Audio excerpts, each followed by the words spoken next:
బాంబే తర్వాత బాంబే ఎల్లో జోన్లు ఉన్నది, ఇవాళ తెలంగాణ కూడా ఎల్లో జోన్లకు పోయింది. రాష్ట్రంలో క్రైమ్ రేట్ 23% పెరిగింది. పోయిన సంవత్సరానికంటే తెలంగాణ రాష్ట్రంలో క్రైమ్ రేట్ 23% పెరిగింది. రేప్ కేసులు 29% పెరిగినాయి. దళిత గిరిజనుల మీద రేప్ కేసులు 12% పెరిగినాయి. ఈ రాష్ట్రంలో ఎటుపోతుంది ఈ రాష్ట్రం?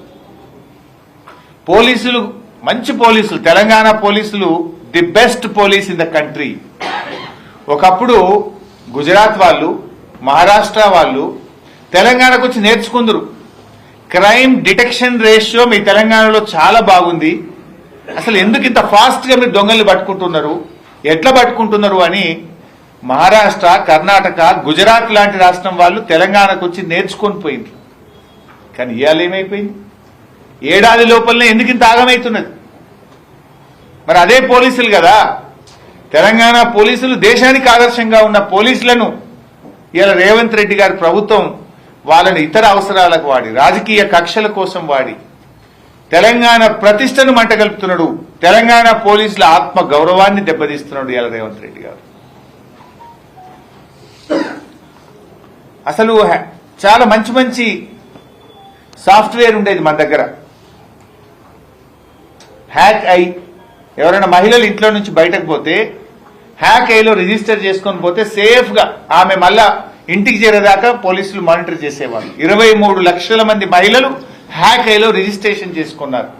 ఇలా హ్యాక్ ఐ అనేది బంద్ అయిపోయింది రాష్ట్రంలో. ఈ పెట్టి అనే ఒక ఈ పెట్టి కేసెస్ అనే సాఫ్ట్వేర్ ఉండేది, అది కూడా బంద్ అయిపోయింది. అరే కొత్తవి పెడతారా, ఇంకిన్ని మంచివి తీసుకొస్తారా? ఉన్న సాఫ్ట్వేర్ని ఎవరైనా బంద్ చేసుకుంటారా? ఈ పెట్టి కేసు బంద్ అయిపోయింది, హ్యాక్ ఐ బంద్ అయిపోయింది. అంటే రాష్ట్రంలో ఈరోజు పెట్రోలింగ్ వ్యవస్థ పూర్తిగా దెబ్బతిన్నది. డయల్ 100 కూడా చాలా దారుణంగా ఫెయిల్ అయిపోయింది. బీఆర్ఎస్ ప్రభుత్వం ఉన్నప్పుడు డయల్ 100కి ఎవరైనా ఫోన్ చేస్తే 3 నుంచి 5 నిమిషాల్లో పోలీసులు అక్కడికి చేరుకునేవారు. ఇవాళ డయల్ 100కి ఎవరైనా ఫోన్ చేస్తే దాదాపు 7-8 నిమిషాలు 10 నిమిషాలు పడుతుంది. మరి అప్పుడు 3 నిమిషాలకు 5 నిమిషాలకు వచ్చింది ఎట్లా? ఇప్పుడు 7 నుంచి 10 నిమిషాలు అయింది ఎట్లా?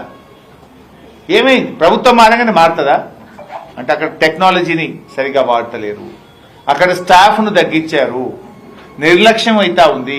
ఆ రింగ్ టోన్ ఏందో పెట్టింది కొత్తగా 40 సెకండ్లు ఆ రింగ్ టోనే నడుస్తుంది. యాక్చువల్ డయల్ 100 చేసినప్పుడు ఒక్కొక్క సెకండ్ ముఖ్యం. ఒక్కొక్క 5 సెకండ్లలోనే అక్కడ ప్రాణాలు పోతుంటాయి. 5 సెకండ్లలోనే ఒక ప్రాణాన్ని కాపాడే అవకాశం ఉంటుంది. డయల్ 100 పనితీరు రేవంత్ రెడ్డి ప్రభుత్వంలో దారుణంగా పడిపోయింది. ఆనాడు 3 నుంచి 5 నిమిషాలు ఉంటే మరి ఈరోజు 5 నుంచి 7 నిమిషాలకు వచ్చింది. యాక్చువల్గా కేసీఆర్ గారు 9 సంవత్సరాల తన పాలనలో 15,000కు పైగా ఆధునిక ద్విచక్ర వాహనాల్ని కూడా ఆ రోజు కేసీఆర్ గారు అందించారు. పోలీస్ వాహనాలు కొత్త కొత్త ఇన్నోవా కార్లు ఇప్పించారు. నెల నెల పోలీస్ స్టేషన్ అలవెన్స్ ఇచ్చారు. అదేవిధంగా ఎంతో టెక్నాలజీని అందించారు. Police command control room Hyderabad లో కట్టారు. ఇప్పుడు రోజు రేవంత్ రెడ్డి ఆడనే కూర్చుంటుండు. Command control room కట్టిండ్రు.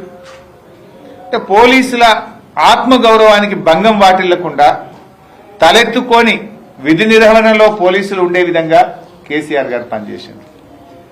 ట్రాఫిక్ పోలీసులకు 30% అధికంగా వేతనాలు కూడా ఇచ్చారు.